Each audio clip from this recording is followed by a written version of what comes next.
यहाँ दो दो एकड़ पे इन्होंने मोर्चे बनाए, वहाँ कोई ऐसी जगह नहीं है मोर्चे बनाने की। इन्होंने क्या किया, इन्होंने गड्ढे खोदे, पुलिस वालों ने, अफसरान ने गड्ढे खुदवाए, उसमें इनकी चारपायाँ रख दी और ऊपर उसके मट्टी रख दी और उस पर एक टेंट लगा दिया और ये है जी इनका मोर्चा। नाजरीन, इतने अफसोस की बात है कि इस तरह के मोर्चे में मैं कहता हूँ जी, एक दिन वहाँ का डीपीओ, डीएसपी, डीआईजी एक रात वहाँ गुजार दे तो मैं उसे इनाम दूंगा जी।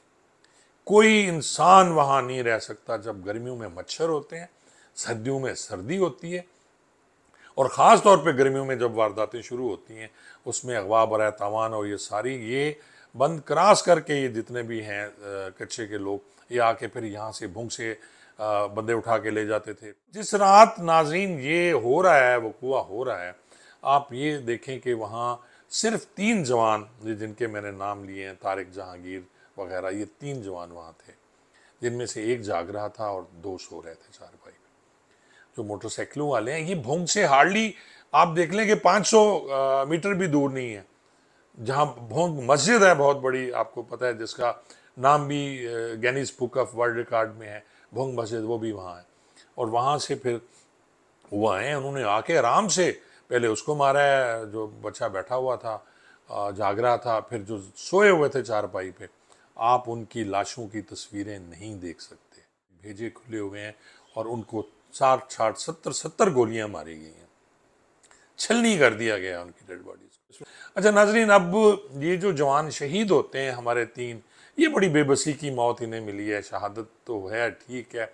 आप देखें कि इन पे हमला करने वाले कोई और नहीं थे, वो शर नहीं थे, ये इंदड़ थे। अब जो आपको याद होगा कि एक इंदड़ पिछले दिनों, जानू इंदड़ जो है वो मारा गया था और उसका भाई तनवीर इंदड़ है, ये वो है, और शहजादा दश्ती भी वहीं बैठे हुए हैं ये लोग। अब ये गैंग इकट्ठे हो गए हैं। पहले ये था कि शर अलहदा वारदात करते थे, इंदड़ अलहदा थे और दश्ती अलहदा थे, लेकिन अब ये तीनों लोग आपस में मिल गए हैं, इनके आपस में फ़ोन पे भी राब्ते हैं। और आप ये देखें कि ये इकट्ठे होते हैं और उस रात को जो खबर मुझ तक आई है, आप हैरान होंगे कि तकरीबन 13-14 मोटरसाइकिल सवार आए हैं और ये बन है जी दरिया का, दरिया सिंध का बन है, जिसको सिक्योर करने के लिए पुलिस ने वहाँ चेक पोस्टें लगाई हैं। ये जो जवान शहीद होते हैं उनमें एक शहीद पुलिस कांस्टेबल जहांगीर है, एक पुलिस शहीद कांस्टेबल इम्तियाज़ है और एक पुलिस शहीद कांस्टेबल जो है वो तारिक है जी। अब इनमें से 2 का ताल्लुक नाज़रीन रुकनपुर से है, खान बेला, एक खान बेले का रहने वाला है, एक रुकनपुर का रहने वाला है, मेरी रुकनपुर पे पोस्टिंग रही है, और खान बेला शेदानी शरीफ में आता है, ये बिल्कुल उस पर। और एक बच्चा जो है वो राजनपुर का है, ये पंजाब कांस्टेबलरी बटालियन 3 से गए थे और 2022 में इनकी जो है वो भर्ती हुई है और ट्रेनिंग की इन्होंने 1 साल में, 23 में, और अभी फौरी तौर पे इनको पीसी में क्योंकि भेज दिया जाता है, जो जूनियर मोस्ट होते हैं वो पीसी में जाते हैं, और फिर इनको नाज़रीन भेज दिया गया वहाँ रहीम यार खां में। इनका घर भी था, उन्होंने कहा चलें ठीक है, लेकिन उन्हें नहीं पता था कि मौत इनका इंतजार कर रही है। रहीम यार खां पुलिस ने इन डाकुओं को रोकने के लिए कुछ पिकेट्स लगाई हैं। ये पिकेट जब मेरी कोट सब्जल पोस्टिंग थी या भुंग थी, ये पिकेट्स उस वक्त भी थी। कुछ नफरी जो है वो ज़िले की होती थी और कुछ नफरी जो है वो पीसी की नफरी वहाँ डिप्यूट करते थे, हम उनका ख्याल किया करते थे। अब ये पहली मैं आपको बता दूं कि ये इस एरिया जो दरिया सिंध के साथ साथ है, जमालदीन वाली को कवर, जमालदीन वाली वो है जी जहाँ मखदूम अहमद महमूद का घर है और स्टेट है बाकायदा, और मखदूम अली अकबर महमूद उनका भी घर है। अब पहली पिकेट जो है नाज़रीन वो है जोया पम जी, ये जमालदीन वाली, और पिकेट नंबर 2 है मक्खनवा। पिकेट नंबर, ये बंगला अच्छा रोड पे है, मक्खनवा जो है ना, बंगला अच्छा रोड है जहाँ सोन मियानी की तरफ रोड जाती है, और फिर आगे ये थाना बंगला अच्छा है और सोन मियानी है, जहाँ ये आपको याद होगा कि छोटू गैंग बड़ा मशहूर था, शूबी बकरानी का भाई, ये वहाँ उनके घर की कच्चा कराची और ये एरिया हो जाता है। फिर नाजरीन आ जाता है पिकेट नंबर 3, तालिब मार्केट मक्खनवा जी।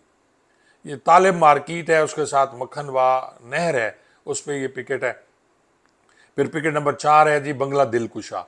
ये बंगले जो हैं ये नवाब साहब के ज़माने के हैं और वहाँ रहने के जैसे जगह है, बाकायदा रेस्ट हाउस टाइप थे, और कहते हैं कि नवाब साहब के जो मुलाजिम होते थे वहाँ जाते थे या ठहरते थे, जैसे कि अभी रेस्ट हाउसेस होते हैं जहाँ तहसीलदार, असिस्टेंट कमिश्नर वगैरह ठहरते हैं, तो इस टाइप के जब नवाब साहब की रियासत थी तो यहाँ बंगले बने हुए थे। फिर आ जाए जी नंबर 5 पिकेट जो है पुल शाहपुर भोंग नहर। ये भोंग के साथ साथ जो एक नहर जा रही है वहाँ पुल शाहपुर पे पिकेट है। फिर पिकेट नंबर 6 है जी पक्का भुट्टा।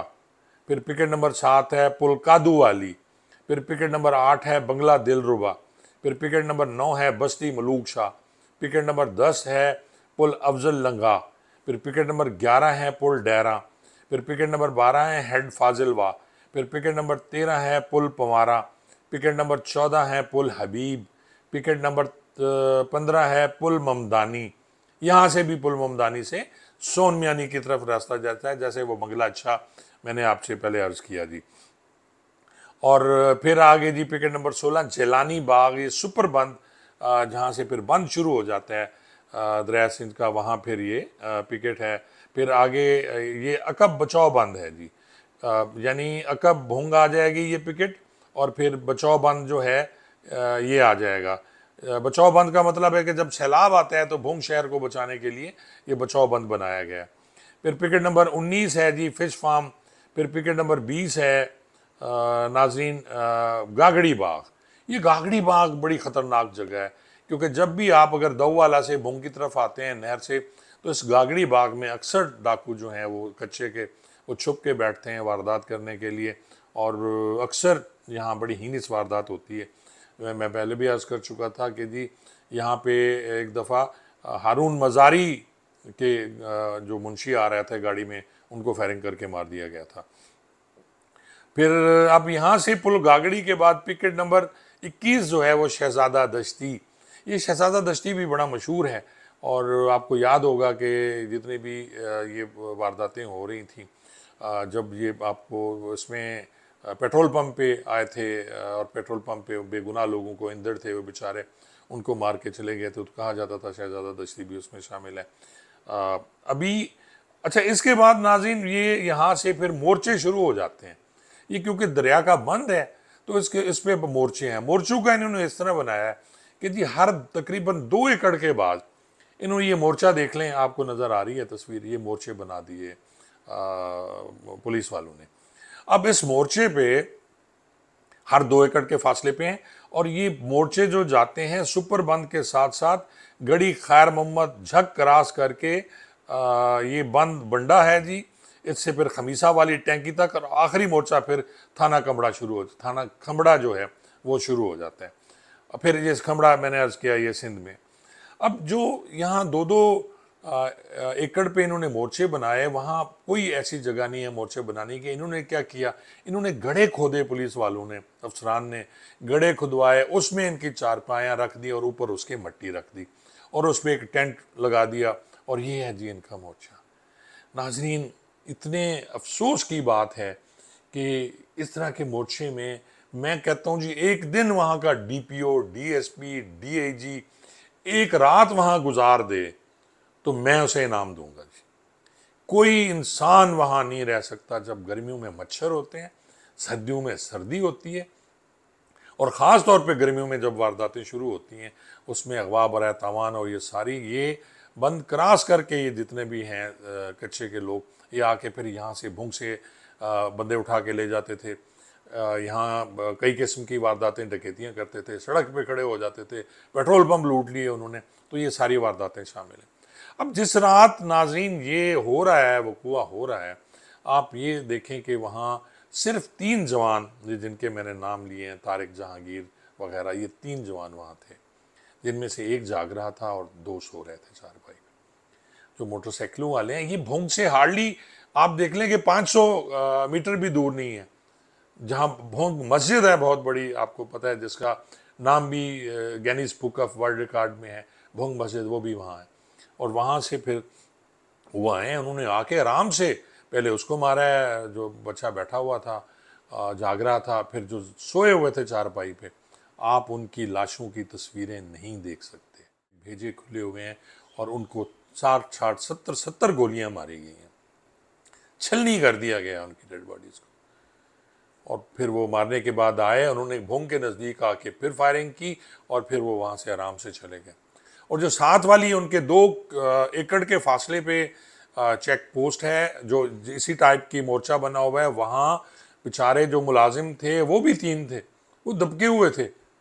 वो कहते हैं जी हम कॉलें करते रहे, नफरी भिजवाएं, और नफरी नहीं पहुंची। ना भूंग शहर से कोई गया, ना जो 7 मोर्चे थे वो गए। और मजे की बात है नाजरीन के 2 बख्तरबंद गाड़ियां वहां बंद पे बाकायदा गश्त करती हैं, और वो भी खड़ी हुई थी, कहीं पता नहीं कि वो भी नहीं आई। इन्होंने बड़े आराम से उन बच्चों को शहीद किया और उसके बाद वो चले गए। और आप देखें नाजरीन कि फिर जनाब एडिशनल आईजी साहब जनूबी पंजाब वहाँ पहुँच गए, आरपीओ साहब पहुँच गए और उनको दफन कर दिया गया। बकरे हैं बेचारे, ये इंसान तो नहीं है, इनकी शहादतें नहीं, ये तो बकरे ज़िबा करा रहे हैं आप। और नाजरीन कल की खबर ये है कि जी आप उन्हीं मोर्चों पे जहाँ सिक्योरिटी नहीं है, जो सिक्योर नहीं है, अब 10-10 जवान कर दिए गए हैं। इसी खबर के साथ मैं आपको और खबर सुनाता हूँ। 34 पुलिस वाले मती दल से गैर हाजिर हो गए। उन्होंने कहा जी हम नहीं जाते, वो उधर तो मरना है, आप वहां 200 मुलाजिम कर दें। वो जिसको लड़ने का तरीका नहीं आता, 10-10 20-20 राउंड आपने कराए हुए हैं, जो उनकी ट्रेनिंग है, बेसिक ट्रेनिंग है उन बच्चों की, 22-22 साल 25-25 साल उनकी उम्र है यार, आपने उन्हें भेज दिया, आपने बगैर किसी। और वो बच्चा वो भी कह रहा था कि किसी के पास 7 राउंड है, किसी के पास 12 राउंड है, किसी के पास 15 राउंड है। डर के मारे ये फायरिंग करते रहते हैं, फिर राउंड पूरे नहीं होते, इन्हें राउंड नहीं देते। मेरी गुजारिश है आईजी साहब से और डीपीओ जो हैं वहाँ रहीम खां के, आप वहाँ के जुग्राफियाई हालात देखें। आपने दौड़ा दिए जो काम करने वाले थे, नवीद वाला, वो मली, उन पे इल्ज़ामात, झूठे इल्ज़ामात। स्पेशल ब्रांच की एक रिपोर्ट बन गई कि जनाब वो तो करप्ट हैं, वो बंदे उठाते हैं, वो अपनी जानें इसी तरह देते हैं जैसे राना ने जाके रमज़ान ने दी। अजीब इंतहाई दुख हुआ है मुझे उनकी लाशें देख के, बच्चों की, और जिस तरह का इन्होंने हालात कर दिए कि अरबों रुपए इनको मिलते हैं, ये वहाँ पक्के मोर्चे नहीं बना सकते, ये वहाँ प्रॉपर मोर्चे बनाए, रहने की जगह, वॉशरूम्स नहीं है वहाँ रहने को, तो जगह अलहदा रहेगी, वॉशरूम्स नहीं है। वो लोटे लेके बेचारे साइड पे कहीं जाते हैं, अकेला बंदा जाता है, फिर डरता हुआ वापस आता है रात को। शाम को आप उन्हें असर के वक्त छोड़ देते हैं और दूसरे दिन सुबह आप उनको उठाते हैं। पूरी रात इस गर्मी में, मच्छर, गर्मी, और उसके बाद आप देखें कि डाकुओं का खौफ। अभी तो उनकी मेहरबानी है वो जो कच्चे के लोग हैं कि वो नहीं कुछ कर रहे, वरना अल्लाह रहम करे यहाँ तो रोज आपके बकरे हलाल हो और आप खुश हो यहाँ बैठ के। पीसी का कमांडेंट नहीं गया वहाँ, पीसी का डिप्टी कमांडेंट नहीं गया, कोई नहीं गया, क्योंकि उनके बच्चे नहीं हैं। ये अपने बच्चों को रखे ना वहाँ, 4 दिन उनकी तबीयत साफ हो जाए कि किस तरह वहाँ गुजारा होता है। आर्मी वाले अगर वजीरिस्तान में लड़ते हैं, पूरे क्रिप्ट उड़ते हैं जी, उनके पास पूरी चीज़ें होती हैं। आपको तो ये नहीं पता आपका जवान लड़ना जानता है या नहीं जानता। आपने वो बेचारे रिक्रूट्स जो हैं जिनकी 1 साल की ट्रेनिंग, आपने उठा के उन्हें मोर्चों में फेंक दिया, वहाँ जहाँ वो रह नहीं सकते। तो मेहरबानी करें, इसको आप बेहतर करें। मैं जज्बाती हो गया, जहर है मेरा बनता है यार। ये सारा एरिया मैंने देखा हुआ है, मुझे एक एक जगह का पता है और कैसे रोकथाम हो सकती है मुझे ये भी पता है। लेकिन आपने बस किया हुआ है, आपकी बले बले हो रही है, अरबों रुपए फंड्स आ रहे हैं, कच्चे की मद में फंड्स लग रहे हैं। पिछली दफ़ा जो सर्दियों में गंदम की कटाई में आप लोग हमेशा एक्टिव होते हैं, इस दफ़ा शायद काम वैसे डल गया है। तो मेहरबानी करें।